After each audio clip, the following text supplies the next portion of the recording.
you kindly for joining us on the I Love CVille Show. This program airs anywhere you get your social media or podcasting content, and all we want is to be the water cooler of conversation in a market that we call Central Virginia. It's 300,000 people strong, it's dynamic, it's sophisticated, it's affluent, it's educated. It's a market with opinions, and we'll talk about some of those opinions today in our studio in downtown Charlottesville.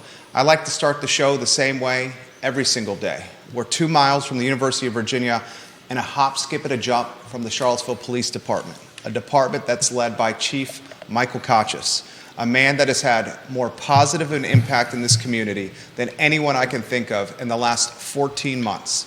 He takes over a department, and these are my words, that was struggling to find an identity, struggling for leadership. He comes in and he quickly says this is going to be a department of community, connection, and human interaction. And he did it through his walk and talks. He did it through listening to learn. And he's quickly changed morale. He's quickly changed the brand that is Charlottesville Police. And I'm very excited to have him on the Tuesday edition of the I Love CVille Show. Judah Wickower, I got to give the man some props. We call him the Elmer's glue of the I Love CVille Network. Every team needs a glue guy, and this guy is our glue man right here. He does the stuff that is often not showing up in the box score, but without his production, there is no positive performance. If you could go to the studio camera and welcome Chief Kochis to the program. We fondly dubbed him the George Clooney of policing. I sincerely mean that. Chief Kochis, we love to see you around town. Yeah, man. We love to see what you've done. How are things going, sir? Things have been great. It really has. Man, like we were just saying, 13 months or 14 months, it's gone quick, and we've done a lot, and it seems like we haven't slowed down. We've done a lot over the last year, and I've never been more optimistic. I was just talking to my boss, the city manager, and I'm like, I love my job. It really is. It's a great community work in. There's challenges every day. There's a challenge, but that's okay. It's my purpose has never been more clear, and so I'm having fun. I've been in this community 25 years. And it's been a very long time since I've seen morale this high, since I've seen the brand image of police in the community this high, since I've seen the community across the board embrace the chief of police, probably since the heyday of Chief Tim Longo. Have we seen positive conditions like this? Let's put that in perspective. What's working well? I think it's an all of the above approach, right? It's not just one thing. And I'm asked this, we had this time last year when it was a little after this time last year when I was on before, but we had 30 vacancies this time last year. That's a lot for a department our size. Today we have 3. That's amazing. And we'll probably be fully staffed here in the next month or so. I think we'll probably always carry maybe 1 or 2 vacancies eventually, but I'm asked, how did we do that? And not only are we hiring people, we're hiring a diverse workforce. Almost a quarter of our workforce are African-American officers. Almost a quarter of our workforce are female officers. And so I've been asked, how have we done that? And I can't put my finger on just one thing. We have our staff. They've just been laser focused on making sure we get the right people in the door who want to do this profession for the right reasons. And I can't overstate that, Jerry, because I think some people get into this profession for the wrong reasons. And we see what happens when those folks are able to go out here and be on the street. We don't need them. And so it's just the people, everybody from, my assistant chief is Steve Nick, who runs our administrative services area, to, Dwayne Jones, D.I. Jones, who many people know, he's been here like 30 some years, was putting our largest and most diverse class ever in the history of the police department in place. They've just been focused on doing the work. And so I'm really happy about what we've seen. Officer Jones on the UVA corner beat. That was his area. When I was a student at the University of Virginia, a fair, approachable, accountable officer when he was on the university beat. I enjoy seeing him very much. I enjoy seeing the blue. We say on this program, we back the blue on the I Love CVille Show. We say it weekly on this program. You go from 30 vacancies to 3. I mean, that right there is incredible. Put that in perspective here. When you took over, I want to say it was 25 to 30% of the department was open. Yeah. And folks were going to other other teams. I've never seen anything like it. I'll be honest with you, Jerry. So there was, not only did we have all those vacancies, I mean, I had very little command staff, a sergeant, from the rank of sergeant, lieutenant, captain, assistant chief. I mean, so over the last year, we have put into place processes and procedures to one, make sure that that the folks we are promoting are the right folks, and that and I got this actually from the former interim city manager, Mr. Rogers, that process matters. Process is so important. And he said to me one time, he said, you know, Chief, if the process isn't correct, the results might not matter. And that's so true. And so we have used the Virginia Association of Chiefs of Police, outside assessors, to come in and put processes together, promotional processes to build the police department. So we've had to build it from the ground up. And it's been a lot of work, but our folks have really put their nose to the ground and done the work. And I want to say this too, Jerry. I don't, you know, when I came in, there's a lot of folks that want to kind of blame this person, that person for what either happened or not. I don't think that's fair. And I'll say this, that there's a saying in the Chiefs world, the next Chief's always the best Chief, right? It's like the backup quarterback in football. Right, exactly. You know, it's like, you know, one day when I move on to do whatever, the next Chief, they're going to be like, can you believe what Chief Kochis did, this and that? So there was a lot going on, though, right? I mean, Charlottesville did real deal pandemic, right? I joke that, like, when I was in Warrenton, we did a pandemic for like a week. I mean, y'all did the, like, pandemic for a long time.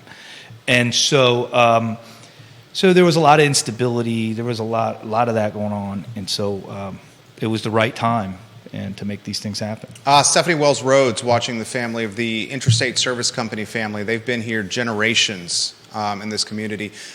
We love seeing what you are doing in the community and on social media. Chief Kochis, keep up the great work. I also back the blue, she says. Georgia Gilmer watching the program. Scott Q watching the program.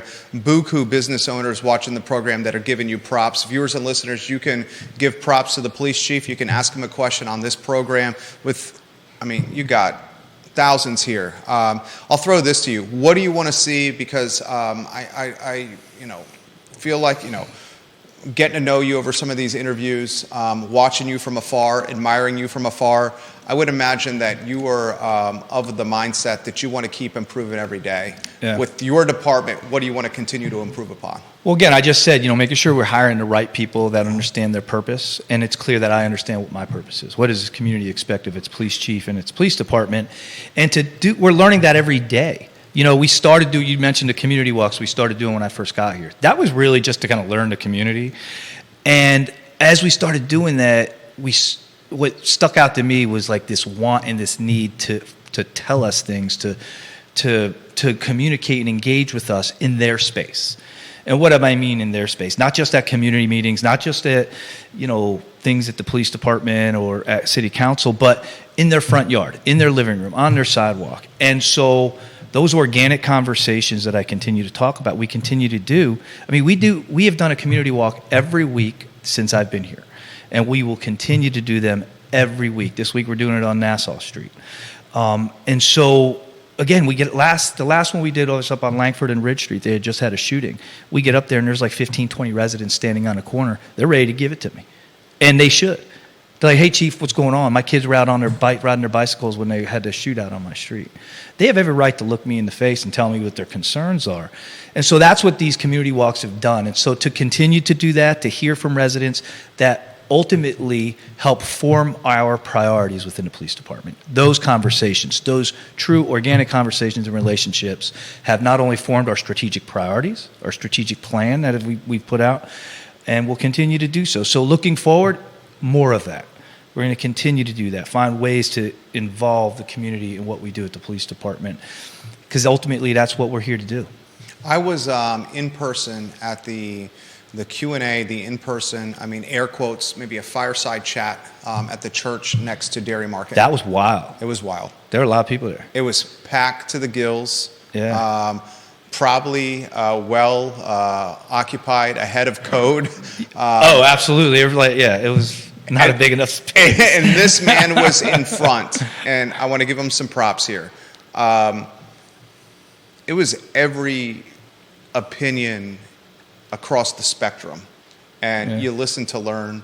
It was kind words and props. It was folks that were challenging you guys, the department, and you listened to everyone.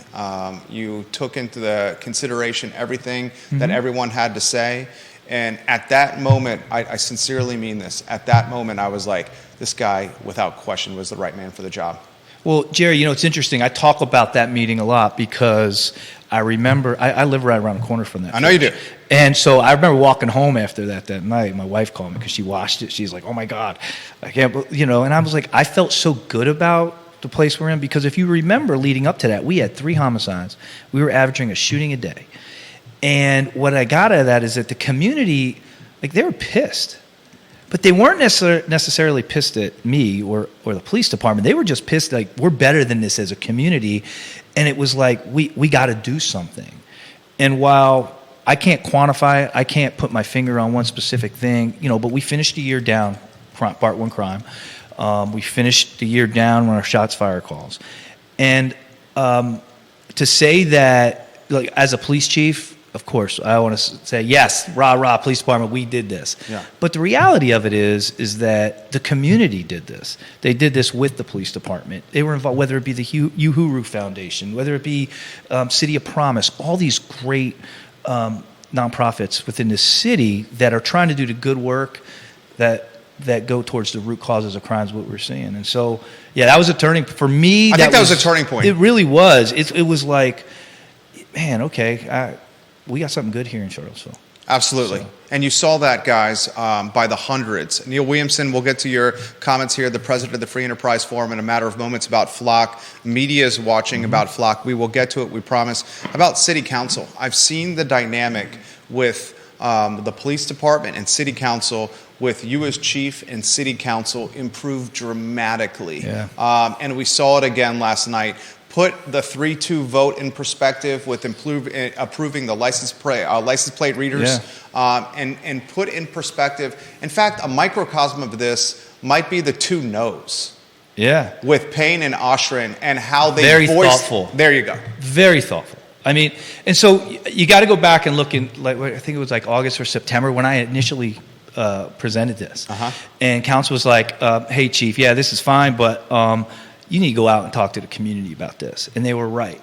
And so we did. And I mean, we had a very robust community outreach and strategy. We had, look, emails, conversations, community meetings, you name it, we did it, and we heard it all. I said this yesterday at the council meeting, I made sure to talk to Jeff Fogel. I know he listens to this often, attorney. I spoke to him yesterday, asked him if it was okay that I talked about our conversations we have. He and I meet probably about twice a month for coffee. And while we don't agree on a lot of things. I don't think Mr. Fogel agrees with a lot of things. Yeah, but he's a good guy. And we have really good conversations, and I value his opinion. And so a lot of things when it comes to Flock had formed my policy recommendation that changed from my initial policy recommendation. And so they're really good questions. But leading up to last night, I met with council during our 2-2-1s as well, with the city manager. We talked about all of these things as well. But I thought that the questions from Councilor Payne and Councilor Oshrin were really they were thoughtful. And I appreciate them. I thought they were really, even though there were no votes, I understand that. But they come from a good place. And I think like I said, I thought they were good questions. And yeah, I think council's really focusing on governing right now, and I think that's important. Put Flock and Kyle Irvin, welcome to the program. We love you, Kyle. We appreciate you here. I'm going to get to as many questions as possible. Put them in the feed. I'll relay them live on air. You got a planning commissioner. You got 2 counselors. You got 2 boards of supervisors watching the program. A number of the DBAC is watching the program and giving you props right now, Chief Kochis. Put Flock in perspective for those that don't follow the news like we do. Sure. So Flock is what it is. It's ALPR, so automated license plate readers. Right? They've been around a long time, and so Flock is a company that has been that has put a program into place where it's actually like real time now. So I'll give you an example, and I talked about this last night. The Elliewood homicide that happened up near the corner. When that murder took place, witnesses saw the suspect get into a silver 4-door sedan and take off. And they're calling dispatch saying, the guy just got into the silver 4-door saying, I don't know the tag. And it was like 1 o'clock in the morning, somewhere around that time. if we had this system with these stationary cameras, that dispatch could have punched that into that system live. We're looking for a 4-door sedan, 1 o'clock in the morning, it's silver. Any silver 4-door sedan that would have went through the cameras would have alerted the responding officers right away. And they could go towards that and try to intercept that person so they don't commit another crime. Now, they have to confirm, the officer can locate the vehicle, but they have to come up with their own reasonable, articulable suspicion to stop the car. A flock hit in and of itself is not enough. But it's a lead. It's an investigative tool, and it's a very effective tool. It's been California, Governor Newsom, just like 3 days ago, did a press conference announcing that they have purchased 480 flock cameras for the state of California. Throughout the Commonwealth, Norfolk, Portsmouth, Alexandria, Fairfax. I mean, these are jurisdictions that realize the value in this investigative tool. And so I think it'll be very helpful for us. Neil Williamson watching, president of the Free Enterprise Forum. He says, is California the leading edge on this? And he cites a paragraph from an article that was recently published. Oakland will install 300 new plate readers throughout the city. Its latest effort to battle rising crime, in this case by using cutting-edge technology. The California reference, and then I'll piggyback on that question. How do you utilize what's working and not working from other jurisdictions to improve your department? Well, you want to see, right? Like there's a saying in policing, there's no such thing as plagiarism in policing. I mean, I don't want to recreate the wheel, right? Yeah. It's so the chief world, especially in Virginia, is pretty small. We talk a lot. And so, hey, what's working? What are some of the challenges with flock from a policy standpoint that you have found? From a training standpoint, what are things that you have learned when you implement, like in Alexandria, they implemented the program up there. And when they did, when I've talked to the chief up there, it's like, hey, when you do your training, these are some things you should focus on with your officers to ensure it's used correctly. Stuff like that we talk about. And it's been very effective. I mean, there's story after story about catching murder suspects or finding missing children or, stuff like that. So yeah. James Watson watching the program. He's been in the community longer, if not the same as me. Mr. Watson says, shout out to Dwayne Jones and Steve Nick for many years of quality service and desire to improve the status quo. Dwayne used to single-handedly manage the UVA corner beat for years. Absolutely. Mr. Watson was a bartender at Orbitz when I was going in there as a UVA student. So we know Mr. Jones or Officer Jones quite well. Questions are coming in incredibly fast here. So this is one of the concerns folks have with Flock is how the data is used and whether freedoms and rights will be infringed upon. So I will tell you that we will have safeguards in place to make sure that doesn't occur. We are the only jurisdiction in the Commonwealth that's going to have a retention level shorter than 30 days. We're actually at 7 days. Okay. So the data is gone after 7 days. Okay. So and it is the shortest within the Commonwealth and really across the country. I think there's a few states, maybe 1 or 2, that have shorter retention, but most of them it's 30 days. Okay. So I think that's one piece of it. The other one is working with their Commonwealth attorney, Joe Platania.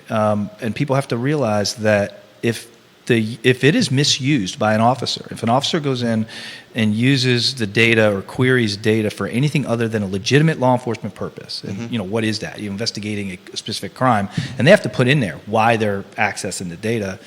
If that's not done correctly, they could be charged with a Class 1 misdemeanor, which is computer trespass within the Commonwealth of Virginia, and they'll be prosecuted. So it's stakes are high to make sure we get this right, and we will. Questions continue to come in, guys. Put them in the feed. We'll relay them live on air. This from Philip Dow in Scottsville. How much of crime in Charlottesville is related to folks that are not from Charlottesville? And he says he absolutely loves what you're doing in this city. A lot of it. And so if you notice where we proposed putting the cameras, they're not in neighborhoods.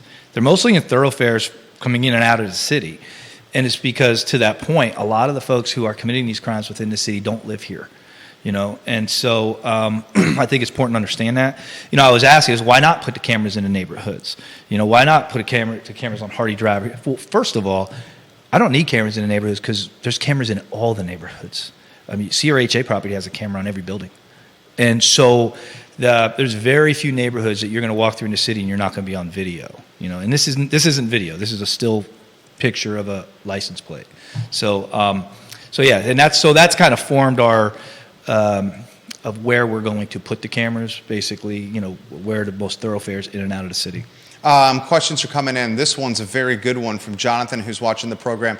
Will other police departments or jurisdictions have access to this data? For example, something that happens in Charlottesville that spills to Albemarle County, could the Albemarle County Police Department have access? Yes, within the Commonwealth. That's the other thing that I put in my policy recommendation, is that we will not be sharing our access to our flock system outside the Commonwealth of Virginia, which is rare. Most other jurisdictions do. So, flock is used, like I said, California is 480. If in theory, if I was willing to share information outside the Commonwealth, the California Highway Patrol could have access to our camera system. Now, when I say access, anyone from California Highway Patrol that would have went in there, we know they went in and why they accessed it and all that kind of stuff. But I've restricted it to just within the Commonwealth of Virginia. And that was through conversations actually with Mr. Fogel that I've had, some of his concerns and others. So, this question's come in from someone on the feed that's number one in the family. He goes by the moniker Deep Throat. Okay. And he says this. You got some interesting folks with some interesting names there. We certainly do. We certainly do. This particular gentleman says this on Twitter. Can he speak to the dynamic with Commonwealth Attorney Joe Plantania? And does he feel that the attorney's office is charging the way they should? And if he could put into perspective that relationship. So first of all, not only is Joe probably one of the best Commonwealth attorneys I've ever worked with, he's a friend. And the guy is thoughtful, and everyone in his office are just, he's got an office of rock star prosecutors. And they're great. And so, I hear things like, they're light on this or they're light on that. And I haven't seen that. I got to be honest with you. He and I both agree in restorative principles when it comes to most crime, especially involving juveniles. The last thing we want to do is put youth in the criminal justice system. It doesn't do them any good. I think where we both draw that line is when you pick up a gun. Mm-hmm. If there's a firearm involved, sorry. I just don't. You've crossed that line. And I've said this before, because at that point it's no longer about you. It's about the community now at large, right? You are shooting up a community. People don't feel like their kids could sleep at a window closest to the street. Right. It ain't about you anymore. Right. And so yeah, we have a great relationship. I've been impressed with their office. And we communicate probably daily. You and perhaps Mr. Irvin gets some props here, have done a fantastic job of communicating with the community. We highlighted a video, Judah brought this to my attention, either it was yesterday or it was late last week, where you did a video on youth and how they're choosing to solve crimes, unfortunately, with firearms instead of face-to-face, where like a social media spat spills into in person. And, in our day, not to age either you or I think I'm older than you. Perhaps, but you're like a fine wine over here. My wife even says that. Also, when we were growing up, there was a little trouble. It was like, you go to the playground, you go somewhere there, you figure it out. Right, yep. And it's not on social media. It's not on social media. It was no video. It was done. Now it lingers. Right. Now it lingers. There was no weapons then. Yeah. Now we're having that. Speak to us about the video you did of how youth in the community are choosing perhaps to solve, unfortunately, trouble with firearms, and how some youth in the community may be leading to some of the thefts of the vehicles we're seeing in the community. Yeah. Show us yours on that topic. So communication is important, right? Especially, you have to know the community that you're in as a police chief and what they expect. Okay. This community expects its police department to communicate with them. We could talk about, it's easy to talk about transparency until it's time to be transparent, right? And that goes the good with the bad. Sure. Right? And so yeah, we've been really focused on making sure that we are out in front of stories. We are open about what's happening in the community, that we're answering questions. And the video thing, if you know anything about media, right, that typically, at least on the news, whether it be News 29 or CBS, when they do an interview with you about a topic, they're only taking snippets for the most part, maybe like a second or two of them, right? And so if I really want our story to get out there about details about something that's that important, we also will video it, right? So the news folks will do theirs, but Kyle, our PIO, will video so to get all of it to make sure that we also get our story out there, because that's why I say it's really a news release. No offense to radio or news or anything like that about the press, but it ain't about the press. Right. It's about communicating with the community. And for us as a police department, you all are part of that. And so yeah, we've been really focused on it. Contacts is what he's referring to, and I haven't seen more contacts with communication in this department ever in 25 years in Charlottesville. And one of the ways I make my living is with context in media. They're doing it incredibly well. This is from Twitter, Albert Graves. He says, license plate readers are fantastic. Some of the shootings involve stolen cars, and that makes the LP reader somewhat irrelevant. What other deterrents in the city is the city exploring to help end these violent crimes? And will substations in troubled neighborhoods make a difference? So I'll push back to say that it makes them irrelevant for stolen vehicles, because what we're seeing actually is kids mostly driving up in a car, multiple individuals in a car, one getting out, stealing a car, and then going to commit a crime and then dumping the car. The license plate readers are very valuable in understanding that car that brought them and dropped them off. Gotcha. So then we can identify who those folks are and ultimately the person involved in the crime. So there's that piece of it. So what was your other question? The substations in neighborhoods. Yeah. So right now we only really have one, and that's up on Prospect. But like I said, we've hired a lot of folks. Our first group is getting out of FTO probably in the next week or two. And so we've committed to putting officers on the downtown mall full-time again. So we'll have a daylight and evening shift officer will be assigned to downtown mall. That's awesome. We've transferred some officers into the detective bureau because they need some help. They've been doing an amazing job. All 6 homicides that we had last year were solved.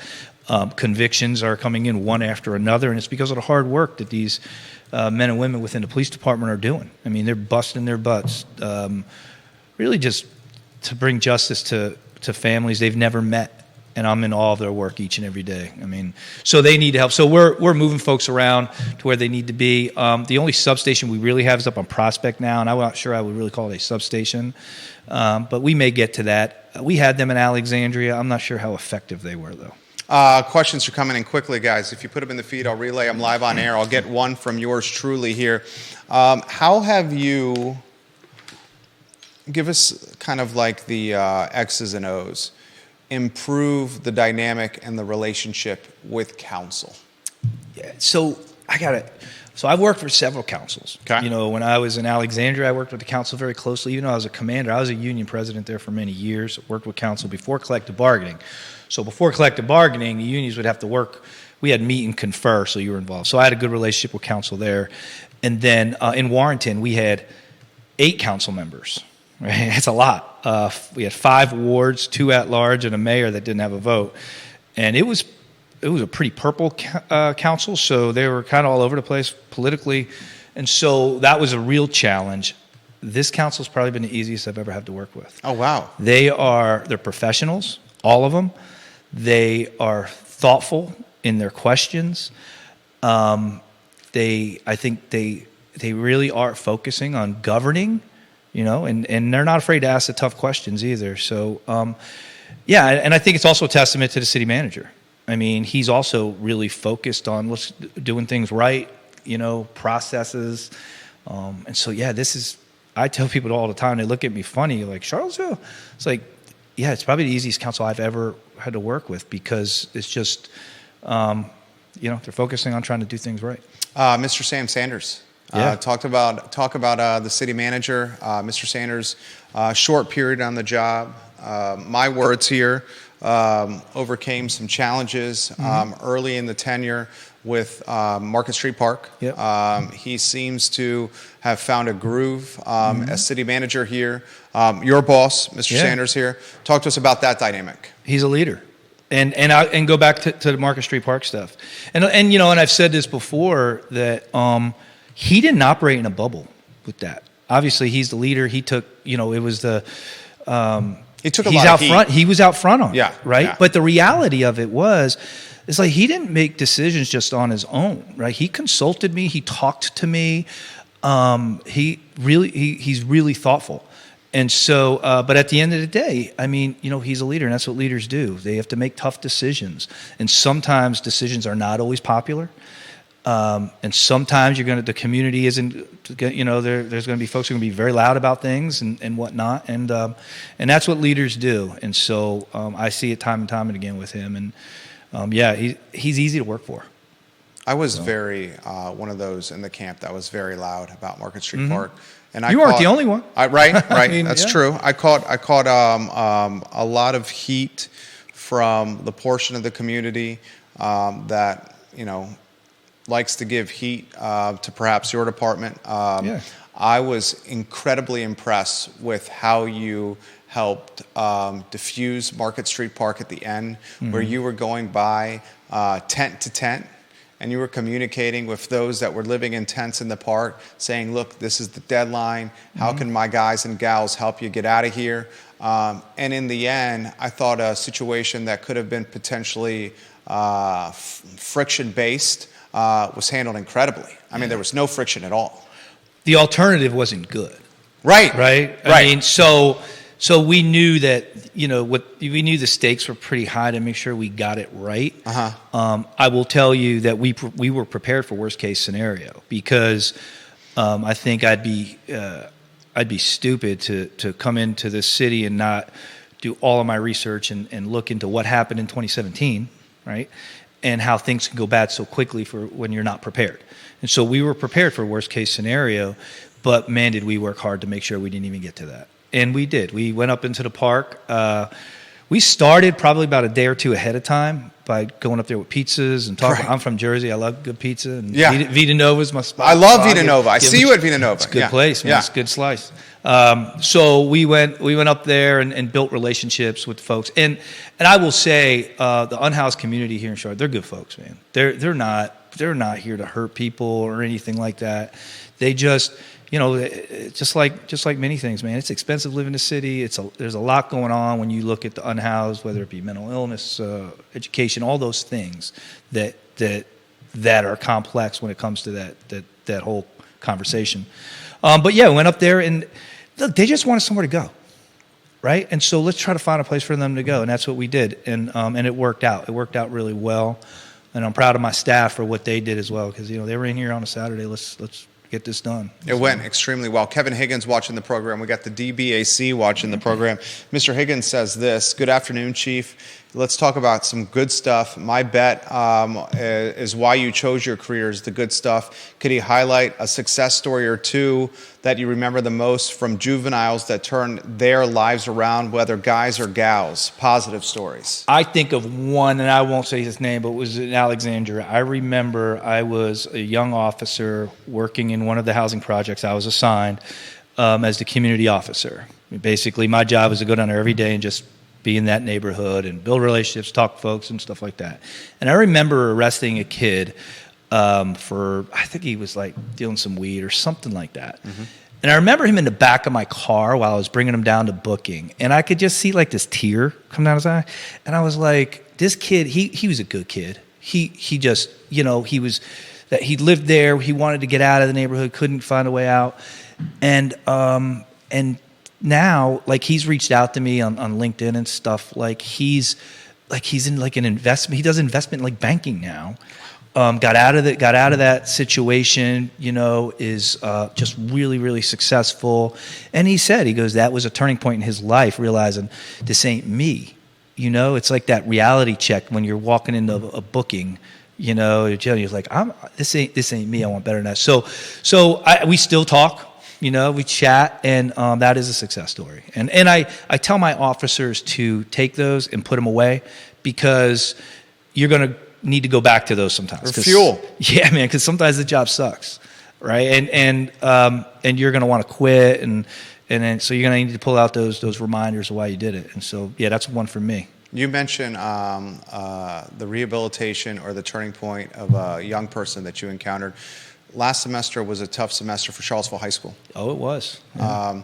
We saw on a number of occasions your team and your vehicles on school grounds at CHS.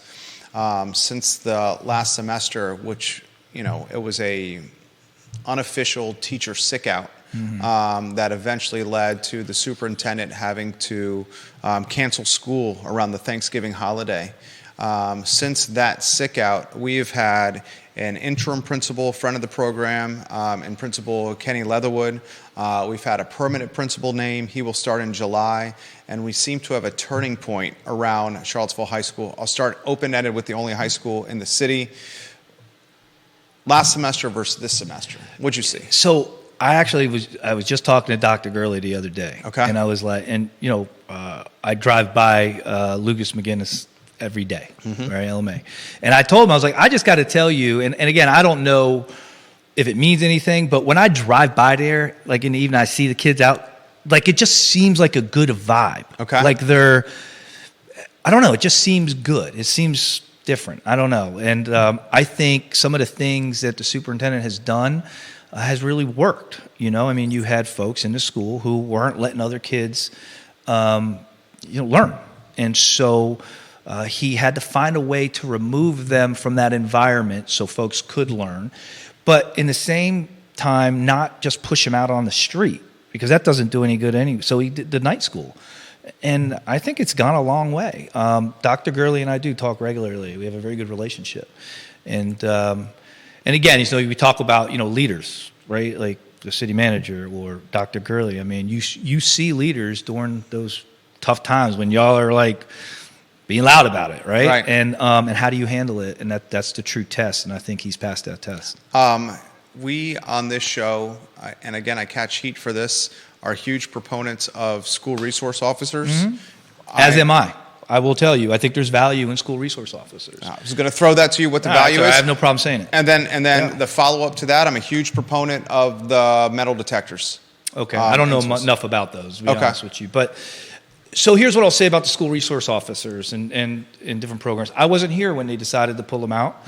And so I'm assuming that was a decision that was made that was thoughtful, that it was a mutual decision. And so I'm not going to go back and second guess that. Okay. I have had conversations with Dr. Gurley about school resource officers and what that might look like and what models are out there. There are other models out there, whether it be the Cambridge model, Massachusetts, that's been very effective. They actually, through their school resource, they call them community resource officers or something, have created a pre-arrest diversion program within the police department for the SROs. Because the idea is, and this is where I do agree with opponents to SROs, is that we shouldn't be in classrooms enforcing school rules about, in the classroom, right? We're there for safety, and we're there to build meaningful relationships with children and law enforcement. I mean, I still have our former school resource officers here who get calls from parents and kids that they were there when they were there and around Christmas and stuff. So I think there's value in it. We are having that conversation, but it's a big conversation, and it's a money conversation, Jerry, as well, right? Like, so when they pulled them out, they defunded those positions. So someone's going to have to pay for those positions if they come back. They're not in the school's budget for this year, right? So it's a longer conversation, and it needs to be a thoughtful conversation. Well said. A few more questions for you, and viewers and listeners, let us know your thoughts. We've got a lot coming in here. This question's coming in. Are the new hires with the police department? He said he went from 30 vacancies to 3 vacancies. Are those hires coming from within the community? Some, not enough, but some. And Jerry, it's not like cheap to live in this community, right. And so, we have. We've been very successful in getting some from the community. We did a few hiring blitzes where basically out at CHS, where you show up, apply, take the written test, physical agility, all in the same spot, interview. And we had some success there, getting some folks from within the community. But it's a challenge. It is a huge challenge. And it's the cost of living. I mean, I live in this community. It ain't cheap. The follow-up question from the viewer, her name is Jennifer. She lives in Belmont. She says, are the officers, Jerry, you mentioned on previous shows that officers have not been able to afford to live in city limits. Has that changed at all? Not really. Because I don't think it's gotten any cheaper. Right. It's gotten more expensive. Yeah. That's a fair question, though, Jennifer. Questions coming in. This from DBAC members. Since Chief Kochis has been on the job, we've noticed a change with the downtown mall, safety and perception-wise. How will the department stay committed to downtown, which is still feeling very vulnerable? So, that's a really good question and a point that is it? Yes. Yeah, so on the made, DBAC. Yeah. Perception. Right? Who was I talking to last night? I was talking to someone last night when I went home about numbers and like what do we define as success, right? Typically, a police department would say crime's down by this percentage. That's a success. But that doesn't mean anything to a person like myself who the other night heard 4 gunshots a block from my house. Right, so perception matters as well, right? Just I could say all day long, shots fired calls are down, crime is down, but that's nothing to the family who just had to bury their son, right? And so it's important that we understand that, and because I'll tell you, the mall's safe. The mall is a safe place to be, but if the perception that it's not, then we got a problem. And we got to do something about it. How do we change that? Do that? Well, I think it takes time. Right, we got to get officers back down there. Look, the police aren't the solution to everything. Right. Honestly, the police aren't the solution to most things, if we're going to be honest. But I see Jude over there like laughing. You like that one, didn't you? But it's we need to be present first. Build relationships with folks down there, whether it be the unhoused community, business owners. Listen to their concerns. I think that goes a long way to making folks feel safer. Thomas, watching in the Greenbrier neighborhood, he says, I'm looking at a police chief that is a major metro chief. Please ask Jerry, the chief, if he has aspirational plans outside of Charlottesville, because we're lucky to have him and we hope he doesn't leave. I think I answered this question last time. You did. This is my last job, Jerry. You did. I love that. I'm going to retire to Key West. There you go. Is that what it is? One day. Are we talking maybe. Key West on It Route depends 20 or Key West, Florida? Florida. My wife. Okay. Now, my wife is more like she wants property in Montana, but man, that's getting expensive too. It is getting expensive. There's nowhere that's cheap. So anyway, no, this is it for me. Fantastic. How's everything going with the family? It's good. Really good. Really good. We love the restaurant scene. Since last time we were together here, we've expanded to other restaurants and other places that we like to frequent now, and it's great. So Charlottesville's a great city. I sincerely mean this. We're lucky to have you. You have changed the community in 14 months more than anyone I've seen change a community in a short time in 25 years. You're filling up the department with capable and able and fair bodies. You are a fantastic face to the department. You are multi-talented and clearly leadership, but communication, fairness. You have the gift of human connection and be able to speak to folks from different socioeconomic backgrounds. I'm as excited as I've been in 25 years for Charlottesville, and I think you hit it. Now it's just a matter of time so the perception can change. And it's going to take time, And I think Jerry. Right? Culture change, they say, 3 to 5 years? It takes time, and it doesn't happen overnight, and not everybody's going to agree with me. And that's okay. I mean, you came into Charlottesville in arguably one of the most vulnerable times for Charlottesville, fresh from August 2017, fresh from 2 different police chiefs, fresh from political turmoil. You came into a department that was reeling, that was vacant, missing personnel, had some issues with personnel, and you took over a job that folks probably may have said to you that you're nuts to take this job. They did. Right? And you turn it around. Yeah, I mean, when I got here, Jerry, you see the folks that were in that organization that are still here. I mean, think about this for a minute. My command staff, most of my command staff were here in 2017. Think of the value that is to have that perspective. Sure. Right? I have a command staff that isn't afraid to sit in a room and be like, Chief, don't step on that landmine. Or they're just they have it, right, and it makes them better leaders as a result. And so I'm really lucky to have the people I have.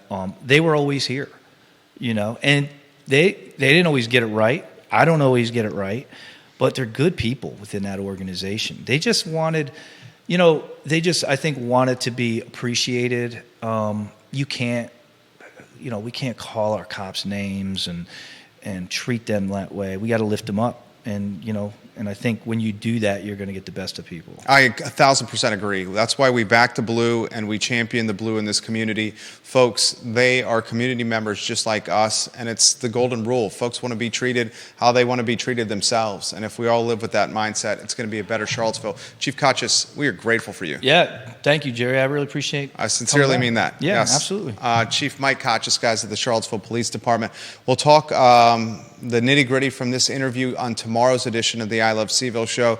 We also have a number of breaking news stories that are going to happen on tomorrow's program from the business and real estate sectors here in this community. I hope you enjoyed the program as much as we do. We just want to be the water cooler of conversation for a community that certainly is looking for that conversation to happen. For Chief Kochis and Judah Wickhauer, my name is Jerry Miller. Thank you for joining us. So long, everybody. He's going to tell us when the mics and cameras are off.